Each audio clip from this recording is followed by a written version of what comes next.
Hey friends, Lori here. I'm back to do a different video. I don't know if I've ever really done this, but I am going to tell you guys my most recent 5-star reads that I had from early August to like late October. I have 10 of them that I'm going to share with you. So let's get into it. If you hear my puppy behind me, she's playing with her bone. So sorry for the background noise, but I don't feel like moving. But yeah, let's get into it. Sorry. So the first book we are going to chat about is Alina, Girl of Dragons by Julie Abe. I did get this on the blog tour from Little Brown, and I love this book. I think it was delightful. It was super fun. It was basically a prequel to the Eva Evergreen series. That's how I would read it, because you follow Alina's mom in the story, and it's just like a very loosely inspired Cinderella retelling. It was fun, it was emotional, it really kicked me in the emotions throughout the story, but it was great. It had some beast elements as well. There was found family in it, there was a new way for magic, and it was great. And I just loved the Cinderella aspect. It was a Cinderella book that definitely made me want to toss the book across the room for the evil stepmother, but I loved it. I gave it 5 stars, and that's why I wanted to chat about it. The next book that we are going to chat about is Once Upon a Broken Heart by Stephanie Garber. If you have been a longtime fan of me, you know I have like Stephanie Garber's other books, but this was a new one for me, and I really liked it. I am super excited to read the sequel to this, but this basically follows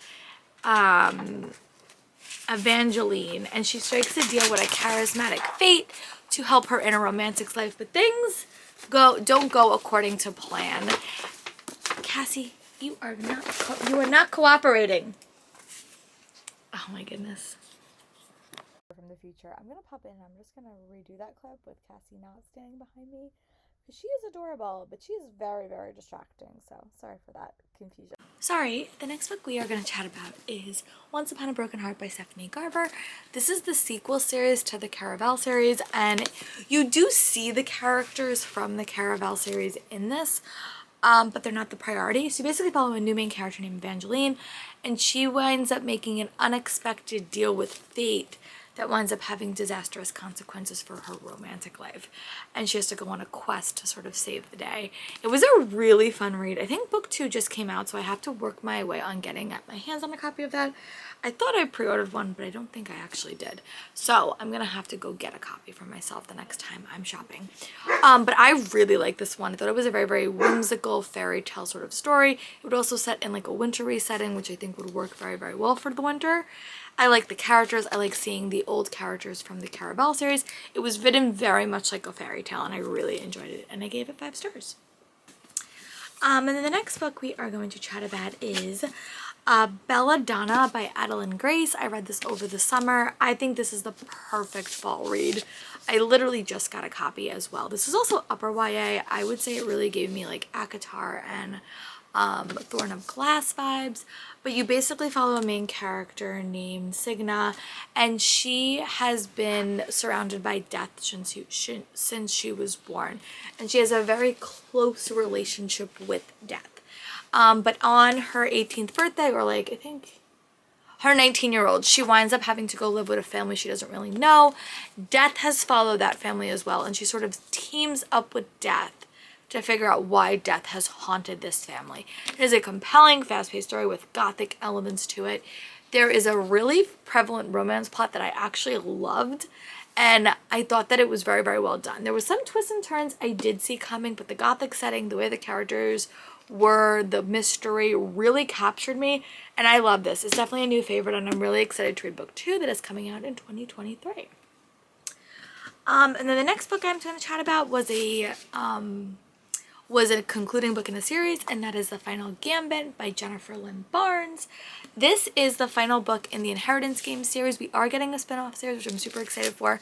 This followed Avery as she wrapped up her story, and I loved it. I love seeing Avery as a main character. I also love diving into her past with all the boys in her life, and I loved the romance that was the prominent focus in this story. I love how the story wrapped up, and it's just a very capturing read. I think that it was a very tightly wound story, as I've said previously about Jennifer Lynn Barnes' books. Definitely read these back to back if you can, because I think the story will like feel more cohesive and more like a whole. But I loved it. I gave it 5 stars, and I'm super excited to see how that other series goes and to read more by Jennifer Lynn Barnes in the future. Also, her past series got picked up by Little Brown, so you guys can check that one out in early 2023. It's called The Naturals. The next book are a couple of books that I don't have physical copies of for, so let's get into it. The first book I'm going to talk about is The Last Housewife by Ashley Winstead.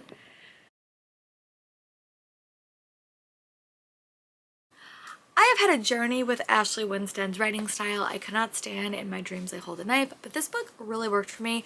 But it basically gave me NXIVM the Cult vibes, I will say that. Like, it had elements of that story, but you basically follow this girl and she's listening to a podcast worked on by someone that she knows, and then she realized that they're talking about the murder of her best friend, and she has a little bit more information, so they sort of team up trying to solve her best friend's murder, and things go from there as she deep dives into her past, their past, and what led to her demise. And it was a really captivating read. I love the podcast element. There was definitely a romance plotline throughout the whole book. It was quick, it was a fast read, and one that I did enjoy, and I gave it 5 stars. And then the next book we are going to chat about is Sarah Bowenstein's Guide to Vampire Hunting by Roseanne A. Brown. I have a copy somewhere, I just don't know where it is, but I love this and I gave it 5 stars, and that's why it's on this list.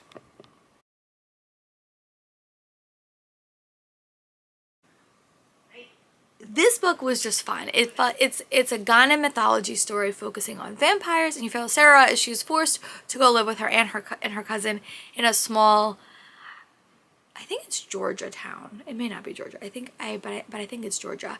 And her parents are vampire hunters. She's well aware of the vampire culture. And she has to solve a mystery in her small town with her cousin and a group of warriors. A group of kids that she sort of works with. Basically a new Scooby Gang, and it was really, really fun. I loved it. I gave it 5 stars. This book also does deal with a lot of hard topics, I will say that, but I really think it was effectively done, and as a teacher, some of this part of this book made me so angry. I just wanted to throw my book across the room. Not because of Roseanne A. Browning, but the real life situations that she was depicting that I personally, it made me angry. But I know that stuff like that happens every single day, and it just makes me upset. But it was such a good read, and I'm so excited for book 2. It's gonna go more in the witchcraft route, and I'm thrilled. I love the Scooby Gang. If you're a Buffy's fan and you're looking for something new to sink your teeth into, definitely check this one out. It is middle grade, but it is such a well-crafted story. And I want to go back and read Roseanne A. Brown's other books, but for now, this is definitely a 5-star read for me. And then the next book we are going to chat about is a new one by Ashley Poston, her adult debut, and that is The Dead Romantics. This one was just a warm hug. If you like the Mediator series by Meg Cabot when you were little, I would check this out. So you basically follow Florence Sage. She's a ghostwriter, and she has to write a romance book as a ghostwriter, and she's not feeling it. She sort of goes talks to her editor and like, look, I'm not feeling this. This is not going to work. And her editor is like, I don't care. You have to write this. And things go from there. She has to go back to her small town where she has kind of a history of being a mediator and being able to talk to the dead. When her father dies, it literally happens in the first 5 chapters, and an unexpected ghost crosses her path. So that's all I'm gonna say. It is a really, really fun read. Definitely gave me like romantic vibes, and I would classify this as a romance, but it was super fun, very, very fallish. I really liked the quotes in this book. Ashley Poston always has a very, very quick-witted writing style that I just loved, and I'm really excited to see what she's working on next. But again, early fall read, I would definitely classify this one. And again, Mediator fans, pick it up. And then the next book that I am going to chat about is The Very Secret Society of Irregular Witches by Sagnu Madana. I think I'm probably saying that name wrong, but I've talked about this a lot because I just got to wrap up about the next couple of books, but I love this. So basically you find Micah, and she is a witch, and she sort of is tasked to go teach these young witches to control their powers because they're on a deadline when someone human is going to come into their midst. And she winds up completely transforming her life because in this society, witches have to be isolated. They can't have connections. And that's basically going against everything that she knows when she goes and she works with these young girls and sort of becomes part of a found family. If you like House on the Cerulean Sea, I would pick this up. It was a great early fall read with witch vibes and Definitely for the fall, I love anything witchy, and this definitely fulfilled it, but it did have more of a contemporary lens to it. It did have a magic school element to it as well. There is a grumpy sunshine romance, and there is found family, so it had all my elements that I really, really enjoyed, and I hope you will consider checking it out. And the next book we are going to chat about is one that does not come out until 2023, so you're going to have to wait for this one, but Nightbirds by KJ Armstrong is another book that I just loved. I really, really loved it. I think that it was just super fun, super engaging. The world was so rich. The world was 1920s-esque. It was a beautiful crafted story, but you follow these 3 nightbirds as they sort of go about their lives. And what nightbirds are is they can gift magic with a kiss. And they start to realize that maybe their world is not what they think it is. And their world gets bigger and bigger and bigger, and political intrigue becomes the focus. And I really liked it. I gave it 5 stars. I did say in my previous review that I want to reread it in 2023 to just see if the writing got a little bit better, because it was a little bit clunky. But right now I'm putting this on my 5-star list because I really did love it. Love the world, love the characters. I think you should check out in early 2023. And the last book I'm going to chat about in this video is Wild as a Witch by Rachel Griffin. This is her standalone sophomore novel. I really enjoy it. This is Enemies to More. I don't always love Enemies to More, but I do love Rachel Griffin's writing style quite a bit. But you follow Pike and Iris as they sort of have to team up to stop a curse that Iris has sort of inflicted on him, because Pike is very, very afraid of witches. And Iris accidentally cursed him. So they have to go on a quest to sort of redeem that. And it was very, very fun. It's set in like an animal sanctuary. She has animal magic, which I loved. Very different from Nature of Witches, but I still enjoyed it and I gave it 5 stars. And if you're looking for an Enemies to More romance, I would definitely pick it up. It was fun. It was definitely a new favorite of mine, and I'm really excited to see what Rachel Griffin writes in the future.